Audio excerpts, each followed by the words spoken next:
Hello दोस्तों, आशा करता हूँ आप लोग सभी स्वस्थ होंगे। आज बात करते हैं इंडियन रेल फाइनेंस कॉरपोरेशन यानी कि IRFC, जिसने बीते समय में कुछ बहुत तगड़ा बम्पर रिटर्न दिया है।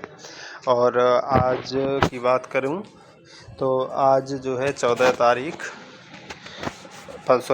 तारीख और आज जो है 2.85% इसका जो रेट है वो बढ़ा है।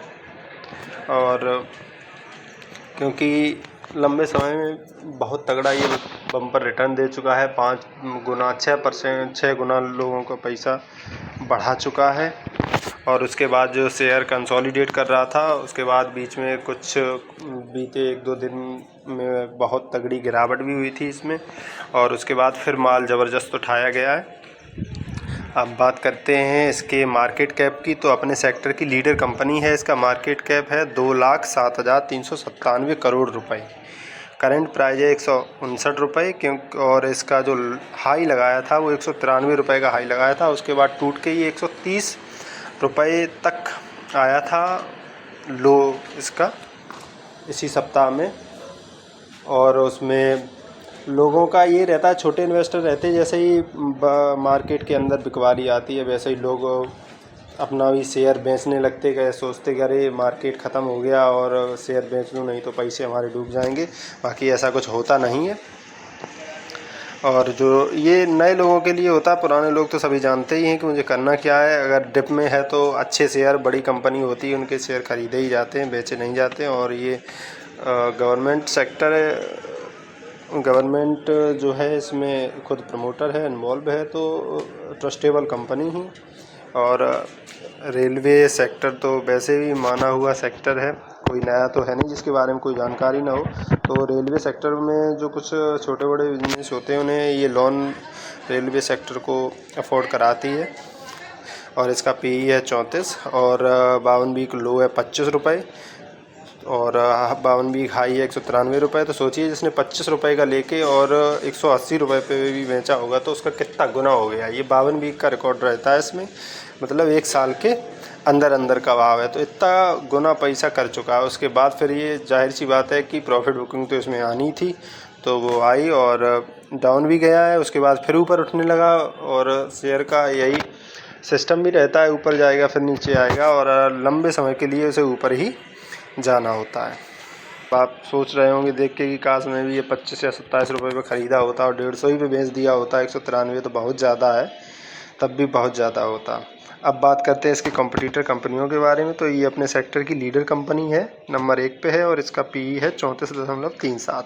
उसके बाद नंबर 2 पे आती है पावर फाइनेंस कॉरपोरेशन, तो इसका शेयर प्राइस है 431 रुपये और PE है इसका 7.56। यानी कि PE जिसका जितना अच्छा होता है वो लंबे समय में दौड़ने के लिए उतनी अच्छी मानी जाती है। बाकी कोई भी शेयर है न्यूज़ बेस भी ट्रेड करता है, तो अगर अच्छी खबर आती है तो वो शेयर जाहिर सी बात है कि बम्पर रिटर्न देता है। जैसे गवर्नमेंट सेक्टर में अभी इसके लिए 7 लाख करोड़ का इन्वेस्टमेंट नया आने वाला है फंड में। इसके लिए जगह रखी है। जो अभी गवर्नमेंट ऑफ इंडिया का बजट आया था, तो बजट में रेलवे सेक्टर के लिए बहुत मोटा पैसा रखा हुआ है, तो इन कंपनियों को डेवलपमेंट में वो पैसा उपयोग होगा। तो जाहिर सी बात है कि कंपनी और ऊपर जाएंगी। और 1 साल का इसका टारगेट भी एक्सपर्ट ने दिया है 200 रुपये, और करीब 5 साल का 500 से लगा के ऊपर भी टारगेट है। तो बात करते हैं इन कॉम्पिटिटर कंपनियों के बारे में। तो नंबर 2 पे पावर फाइनेंस कॉर्प आता है और उसके बाद रैक लिमिटेड आता है, और उसके बाद ये बहुत पॉपुलर स्टॉक है इंडियन रिन्यूएबल एनर्जी यानी कि रेडा का शेयर नया आया है, तो जाहिर सी बात है कि एक्सपर्ट की नज़रों में रहेगा। और जो बड़े इन्वेस्टर हैं वो भी इसमें अपना अच्छा तगड़ा गेम करने के लिए भी बैठे हुए हैं, और वो होता भी है। जैसे कि अभी लोअर सर्किट में चल रहा था शेयर, वैसे ही तुरंत लोअर सर्किट ख़त्म होके ज़्यादातर शेयर कंसोलिडेट करते, यही एक नियम है।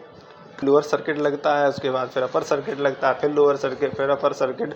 तो सर्किट में बड़े जो इन्वेस्टर होते हैं उन्हें तो पता होता है कि हमें कहाँ निकलना है कहाँ नहीं निकलना है। जो छोटे इन्वेस्टर होते बेचारे वो फंस जाते क्योंकि महंगाई देख के आते हैं, और जैसे ही महंगाई देख के सर्किट में जिस दिन खुला वैसे ही, क्योंकि सर्किट में तो मिलने का कोई सवाल ही नहीं, शेयर सर्किट जैसे ही खुला तो शेयर मिलेगा और खुलते ही लोअर सर्किट लग जाएगा, फिर वो बेचारे बेच नहीं पाएंगे, पैसा उनका वहीं ख़त्म हो जाएगा। जैसे ही सर्किट बंद होगा तो सर्किट ख़त्म होगा लोअर सर्किट, वैसे ही वो सोचेंगे कि बिच जाए तो वो बिच जाएगा, फिर उसके बाद फिर अपर लग जाएगा, सोचते हैं कि अरे मर गए बेच दिया, अब तो ये फिर बढ़ने लगा।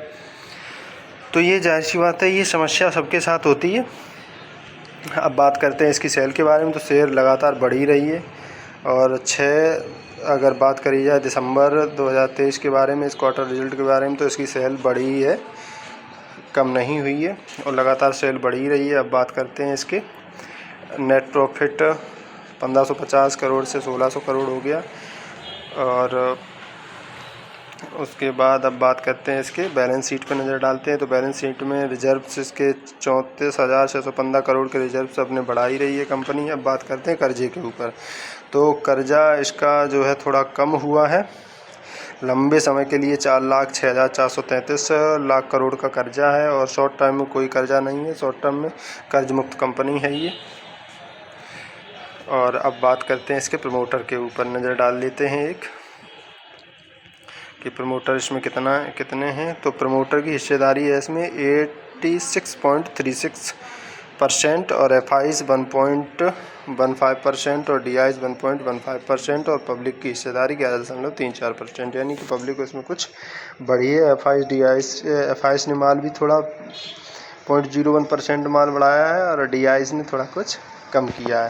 तो लंबे समय लॉन्ग टर्म के लिहाज से देखा जाए तो कंपनी बहुत अच्छी है, और ये आने वाले समय में अगर इंडेक्स का पार्ट बन जाता है तो इसमें नया फ्रेश बाइंग आने के चांसेस बहुत ज़्यादा हैं, और लंबे समय के लिए खरीदने वाली है। बाकी आप अपने फाइनेंशियल एडवाइज़र से ज़रूर एक बार कंसल्टेंस कर लें, और ख़रीदने या बेचने के पहले, क्योंकि पैसा आपका है तो निर्णय आपका होना चाहिए। अगर वीडियो अच्छा लगा हो तो लाइक एंड शेयर करें, कमेंट ज़रूर करें, क्योंकि इससे पता चलता रहता है कि क्या आगे आपके लिए अच्छा वीडियो लेके आने वाला है, किस पे चर्चा करनी है। धन्यवाद।